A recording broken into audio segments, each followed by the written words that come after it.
오늘 우리는 인류 역사상 가장 근본적이고도 지속적인 질문, 바로 진리란 무엇인가? What is truth에 대해 탐구해보고자 합니다.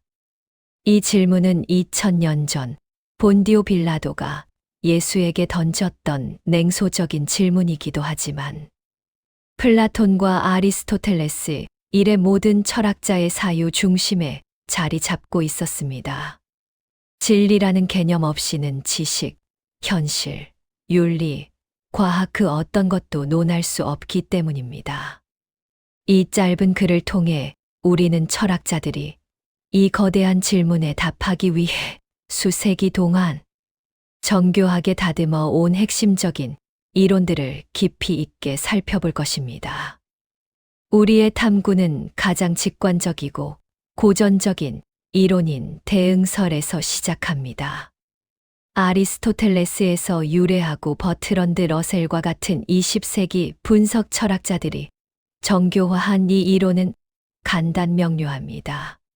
하나의 명제가 참이라는 것은 그 명제가 기수라는 바가 외부 세계의 사실 또는 실제와 일치함을 의미합니다. 예를 들어 내 책상 위에 사과가 있다라는 문장은 실제로 내 책상 위에 사과가 존재할 경우에만 진리가 됩니다. 이 이론은 우리의 상식과 과학적 탐구 방식에 가장 잘 부합합니다.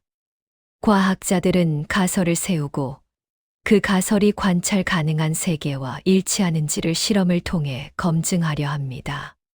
대응설은 진리를 우리의 신념이나 언어 밖에 존재하는 객관적인 실제에 고정시키는 닷과 같은 역할을 합니다. 하지만 이 직관적인 이론은 곧 심각한 난관에 부딪힙니다. 첫째, 사실이란 정확히 무엇입니까? 사과가 책상 위에 있다는 긍정적인 사실은 그렇다 쳐도 책상 위에 코끼리가 없다와 같은 부정적인 사실이나 모든 까마귀는 검다와 같은 보편적인 사실은 실제 세계에서 어떤 형태로 존재한다는 것일까요? 둘째, 대응 또는 일치라는 관계 자체의 본질이 모호합니다. 언어적 명제라는 추상적인 것이 물질적인 세계의 사실과 어떻게 정확히 일치할 수 있습니까?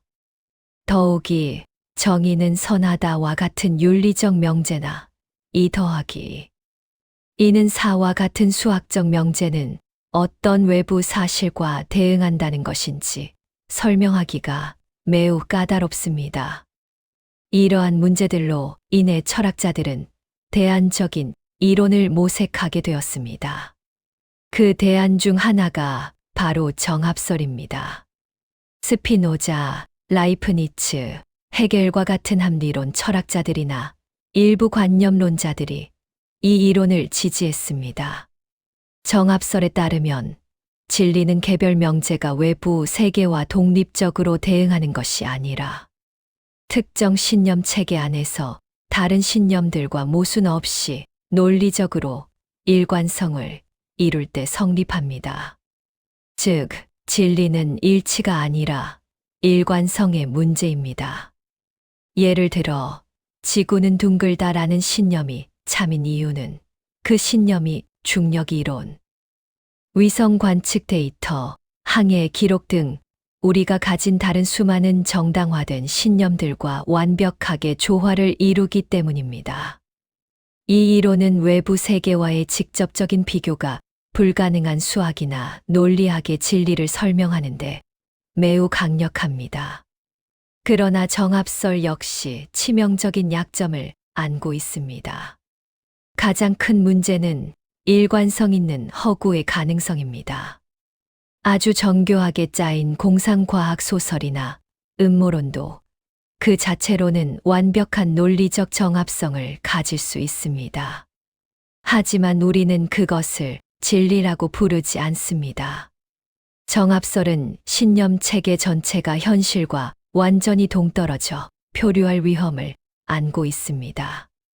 또한 서로 모순되지만 내부적으로는 완벽하게 일관적인 두 개의 신념 체계가 존재할 경우, 프톨레마이오스의 천동설과 코페르니쿠스의 지동설, 정합설만으로는 어느 것이 진리인지 판별할 기준을 제공하기 어렵습니다. 결국 정합설은 진리의 기준 중 하나인 일관성을 진리의 본질, 그 자체와 혼동한 것이 아니냐는 비판을 받습니다. 이러한 고전적 이론들의 난점을 극복하려는 시도에서 19세기 말 미국 철학자들 찰스 샌더스 퍼스, 윌리엄 제임스, 존 듀이은 실용설 프래그매틱 시어리 오브 트루스를 제안했습니다. 실용설은 진리의 본질을 형이상학적인 대응이나 논리적인 정합에서 찾지 않고 그 신념이 가져오는 실천적인 결과에서 찾습니다. 윌리엄 제임스의 유명한 표현대로 진리란 작동하는 것이며 신념의 현금 가치입니다. 어떤 아이디어가 우리의 경험을 성공적으로 예측하고 문제를 해결하며 삶을 더 나은 방향으로 이끄는 데 유용하다면 그것이 바로 진리라는 것입니다. 이 관점은 특히 과학적 진보를 설명하는 데 유용합니다. 더 나은 예측과 기술적 적용을 가능하게 하는 이론이 더 참된 이론으로 받아들여집니다. 실용설은 진리라는 추상적인 개념을 인간의 구체적인 삶과 경험의 장으로 끌어내렸다는 점에서 매우 혁신적이었습니다. 하지만 이 이론 역시 유용한 거짓말, 문제를 야기합니다. 예를 들어 실제로는 효과가 없는 약이라도 환자에게 심리적 안정감을 주어 병세 호전에 유용한 역할을 했다면 그 약이 효과가 있다는 신념을 참이라고 불러야 할까요? 많은 철학자들은 진리와 유용성을 동일시하는 것이 진리 개념의 핵심, 즉 정확성을 훼손한다고 비판합니다. 또한 유용하다는 기준 자체가 너무 모호하고 주관적일 수 있다는 문제도 제기됩니다. 누구에게 그리고 언제 유용해야 진리가 되는 것일까요? 마지막으로 20세기 철학, 특히 분석 철학은 진리 문제에 대해 근본적으로 다른 접근 방식을 제시했습니다. 바로 축소설입니다. 프랭크 램지에서 시작해 알프레드 타르스키, W. V. O. 콰인 등에 의해 발전된 이 이론은 앞선 이론들이 진리라는 것을 어떤 심오하고 신비한 속성인 것처럼 다루었다고 비판합니다. 축소설에 따르면 눈은 희다라는 명제가 참이라고 말하는 것은 그저 눈은 희다라고 주장하는 것과 그 내용상 아무런 차이가 없습니다. 은 참이다라는 표현은 단지 그 명제를 강조하거나 동의를 표하는 언어적 도구일 뿐, 그 명제에 진리라는 특별한 형이상학적 속성을 덧붙이는 것이 아니라는 것입니다. 이 관점은 진리를 둘러싼 거대한 철학적 문제들을 해소하려는 시도입니다. 이러한 축소설은 형이상학적 부담을 덜어준다는 점에서 매우 매력적이지만 많은 이들에게는 직관적으로 불만족스럽습니다. 우리는 진리가 단순히 언어적 관습 이상의 것이라고 느끼기 때문입니다. 우리는 진리를 추구하고 진실을 말하는 것을 가치 있게 여기며 진리가 객관적인 탐구의 목표가 된다고 믿습니다.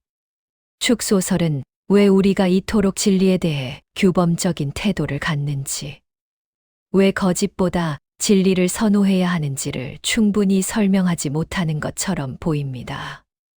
진리라는 개념을 너무 얇게 만들어 버린다는 비판입니다. 결론적으로 진리란 무엇인가? 라는 질문에 대한 철학의 역사는 단 하나의 통일된 답변을 제시하지 못했습니다.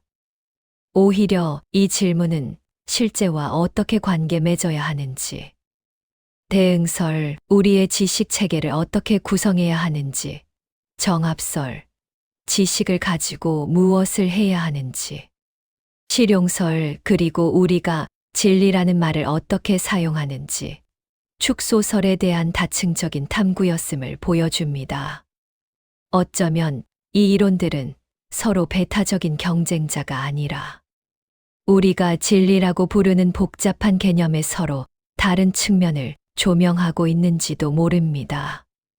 과학적 사실은 대응을, 수학적 명제는 정합을, 윤리적 판단은 실용적 합의를 더 강조할 수 있습니다. 제가 몸담고 있는 학계의 존재 이유 자체가 바로 이 진리를 탐구하는 것입니다. 비록 그 본질이 여전히 논쟁의 대상일지라도 그 탐구 과정 자체가 인간 지성을 가장 고양시키는 활동임은 분명합니다. 진리를 찾는 여정은 철학의 시작이자 끝이며 그 질문을 멈추지 않는 한 우리의 사유는 계속될 것입니다.